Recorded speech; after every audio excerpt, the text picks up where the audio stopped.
Clip number 158، اس میں آپ قرآن پاک کی سورہ آل عمران کی آیت نمبر 179 سے 180 تک کی تلاوت، ترجمہ اور تفسیر قرآن صراط الجنان سنیں گے۔ بسم اللہ الرحمن الرحیم۔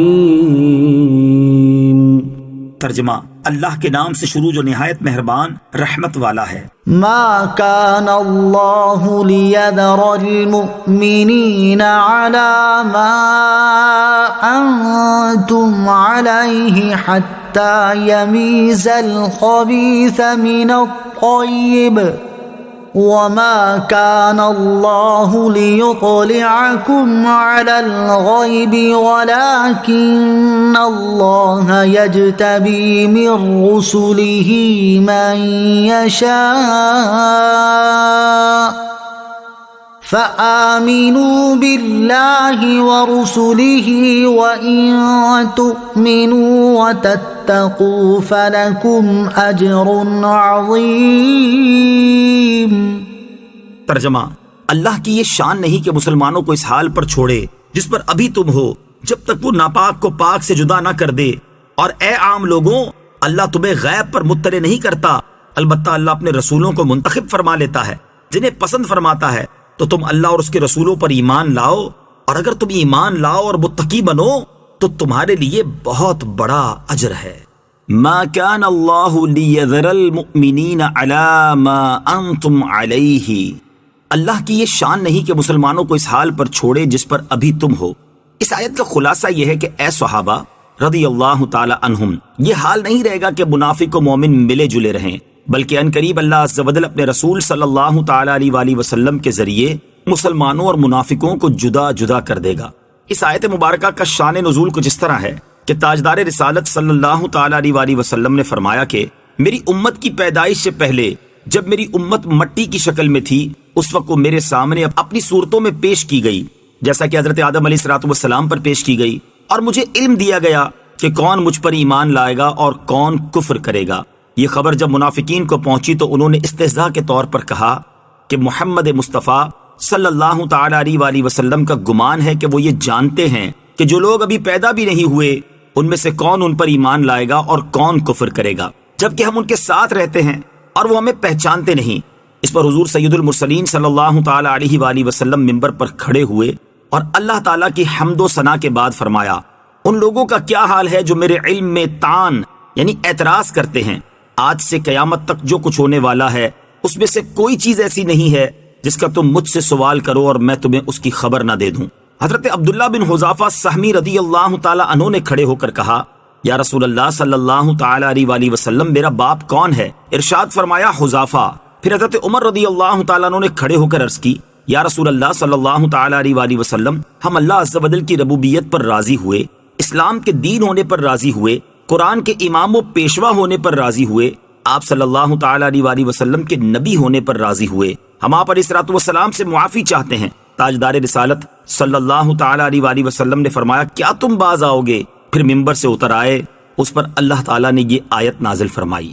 بخاری شریف کی حدیث ہے، حضرت ابو موسیٰ اشعری رضی اللہ تعالی عنہ فرماتے ہیں، نبی کریم صلی اللہ تعالی علیہ وآلہ وسلم سے ایسے سوالات کیے گئے جو ناپسند تھے، جب زیادہ کیے گئے تو آپ ناراض ہو گئے۔ پھر لوگوں سے فرمایا کہ جو چاہو مجھ سے پوچھ لو۔ ایک شخص عرض گزار ہوا، میرا باپ کون ہے؟ ارشاد فرمایا، تمہارا باپ حذافہ ہے۔ پھر دوسرا آدمی کھڑا ہو کر عرض گزار ہوا، یا رسول اللہ صلی اللہ تعالی علیہ وآلہ وسلم، میرا باپ کون ہے؟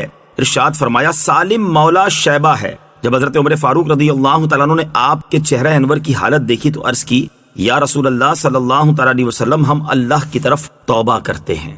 دوسری روایت یوں ہے کہ حضرت انس بن مالک رضی اللہ تعالیٰ عنہ فرماتے ہیں کہ سورج ڈھلنے پر رسول اللہ صلی اللہ تعالی علیہ وآلہ وسلم باہر تشریف لائے اور نماز ظہر پڑھی، پھر ممبر پر کھڑے ہو کر قیامت کا ذکر کیا اور بتایا کہ اس میں بڑے بڑے امور ہیں۔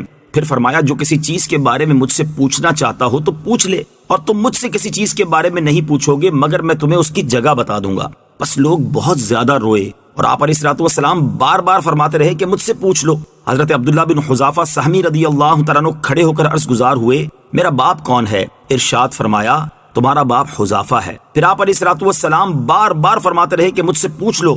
حضرت عمر فاروق رضی اللہ تعالیٰ عنہ گھٹنوں کے بل ہو کر عرض گزار ہوئے، ہم اللہ تعالیٰ کے رب ہونے، اسلام کے دین ہونے اور محمد مصطفیٰ صلی اللہ تعالیٰ علیہ وآلہ وسلم کے نبی ہونے پر راضی ہیں۔ حضور اقدس صلی اللہ تعالیٰ علیہ وسلم خاموش ہو گئے، پھر فرمایا ابھی مجھ پر جنت اور جہنم اس دیوار کے گوشے میں پیش کی گئیں، میں نے ایسی بھلی اور بری چیز نہیں دیکھی۔ ان احادیث سے ثابت ہوا کہ سرکار عالی وقار صلی اللہ تعالیٰ علیہ وآلہ وسلم کو قیامت تک کی تمام چیزوں کا علم عطا فرمایا گیا ہے، اور یہ بھی معلوم ہوا کہ حضور اکرم علیہ الصلوۃ والسلام کے علم غیب میں اعتراض کرنا منافقین کا طریقہ ہے۔ آیت میں فرمایا گیا کہ اے عام لوگوں، اللہ عز و جل تمہیں غیب پر مطلع نہیں کرتا، البتہ اللہ عز و جل اپنے رسولوں کو منتخب فرما لیتا ہے اور ان برگزیدہ رسولوں کو غیب کا علم دیتا ہے، اور سید الانبیاء حبیب خدا صلی اللہ تعالیٰ علیہ وآلہ وسلم رسولوں میں سب سے افضل اور اعلیٰ ہیں، انہیں سب سے بڑھ کر غیب کا علم عطا فرمایا گیا ہے۔ اس آیت سے اور اس کے سوا بکثرت آیات و احادیث سے ثابت ہے کہ اللہ تعالیٰ نے سلطان دو جہاں صلی اللہ تعالیٰ علیہ وآلہ وسلم کو غیب کے علوم عطا فرمائے، اور غیبوں کا علم آپ صلی اللہ تعالیٰ علیہ وآلہ وسلم کا معجزہ ہے۔ آیت کے آخر میں فرمایا کہ اے لوگو، تمہیں غیب کا علم نہیں دیا جاتا، تمہارا کام یہ ہے کہ اللہ عز و جل اور اس کے رسول پر ایمان لاؤ، جس میں یہ بات بھی داخل ہے کہ اس بات کی تصدیق کرو کہ اللہ تعالیٰ نے اپنے برگزیدہ رسولوں کو غیب پر مطلع کیا ہے۔ وَلَا يَحْسَبَنَّ الَّذِينَ يَبْخَلُونَ بِمَا آتَاهُمُ اللَّهُ مِن فَضْلِهِ هُوَ خَيْرًا لَهُمْ بَلْ هُوَ شَرٌّ لَهُمْ سَيُطَوَّقُونَ مَا بَخِلُوا بِهِ يَوْمَ الْقِيَامَةِ وَلِلَّهِ مِيرَاثُ السَّمَاوَاتِ وَالْأَرْضِ وَاللَّهُ بِمَا تَعْمَلُونَ خَبِيرٌ۔ ترجمہ: اور جو لوگ اس چیز میں بخل کرتے ہیں جو اللہ نے انہیں اپنے فضل سے دی ہے، وہ ہرگز اسے اپنے لیے اچھا نہ سمجھیں، بلکہ یہ بخل ان کے لیے برا ہے۔ ان قریب قیامت کے دن ان کے گلوں میں اسی بال کا توق بنا کر ڈالا جائے گا جس میں انہوں نے بخل کیا تھا، اور اللہ ہی آسمانوں اور زمین کا وارث ہے، اور اللہ تمہارے تمام کاموں سے خبردار ہے۔ الذین یبخلون، وہ جو بخل کرتے ہیں۔